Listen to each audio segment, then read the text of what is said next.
সবুজ পাতার আড়ালে থোকায় থোকায় ঝুলছে আঙুর, যা দেখে যে কোনো মানুষের চোখ জুড়িয়ে যাবে। বিদেশের কোনো বাগান নয় এই দৃশ্য নওগাঁর মান্দা উপজেলার শাহাপুর গ্রামের তরুণ উদ্যোক্তা খালেকুজ্জামান রাজীবের আঙ্গুর বাগানের। যে এলাকায় আঙুর চাষ ছিল অকল্পনীয়, সেখানেই সফলভাবে বিদেশি জাতের মিষ্টি আঙুর ফলিয়েছেন তিনি। 2022 সালে ইউটিউব দেখে পরীক্ষামূলকভাবে আঙুর চাষ শুরু করেন রাজীব। প্রায় 6 মাস আগে বাণিজ্যিকভাবে বাইকুনুর জাতের আঙুরের চারা রোপণ করেন। বর্তমানে প্রায় প্রতিটি গাছে এসেছে ফল। আঙুর পাকতে শুরু করতে এলাকায় কৌতূহল ও আগ্রহ তৈরি হয়েছে, কারণ এর আগে জেলায় এমন মিষ্টি আঙুর চাষ হয়নি। ভবিষ্যৎ হোক নিরাপদ, বিনিয়োগ হোক বিশ্বস্ত, আর আমার পছন্দ সল্ট বে। ওয়েলকাম টু সল্ট বে।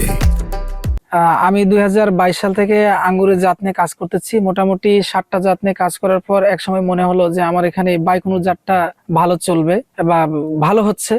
এই উদ্দেশ্যে ধরেন যে আমি 6 মাস আগে থেকে বাইকুনুর জাত চাষ শুরু করেছি, বাণিজ্যিক ভিত্তিতে চাষ শুরু করেছি। 6 মাসের মধ্যে আমার জাংলা মোটামুটি ভরে গেছে এবং অলরেডি ফল আসা শুরু হয়ে গেছে এবং ফলের কালার এবং স্বাদ খুব সুন্দর, মিষ্টি। রাজীবের সাফল্য দেখে স্থানীয় কৃষকরাও আঙুর চাষে আগ্রহী হচ্ছেন। তার কাছ থেকে চারা নিয়ে অনেকেই চাষ শুরু করবেন বলে জানান। এখানে একটা আঙ্গুরের বাগান আছে, এই শুনে এখানে আসলাম। এসে ঘুরে ফিরে দেখলাম আঙ্গুরের বাগানটা বেশ ভালো লাগছে এবং ফল ধরে আছে। ফলগুলো খুব সুস্বাদু, মিষ্টি। আমি আশা করি এখান থেকে এরা লাভবান হবে। নতুন জাতের লাল আঙ্গুর করছে, যেগুলো বিদেশি আঙ্গুর, এগুলো বর্তমানে এখানেই পাওয়া যাচ্ছে। এখানে দেখতে আসছি, দেখে অনেক ভালো লাগলো। রাজীবের বাগান পরিদর্শন করে কৃষি বিভাগ জানিয়েছে আঙুর চাষ করে ভালো ফলনও পেয়েছেন। এই এলাকার মাটি আঙুর চাষের উপযোগী। উৎপাদিত আঙুর অত্যন্ত সুস্বাদু ও মিষ্টি।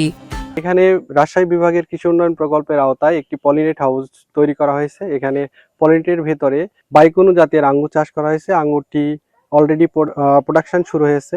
আঙ্গুরের আকার এবং গুণগত মান খুব সুন্দর।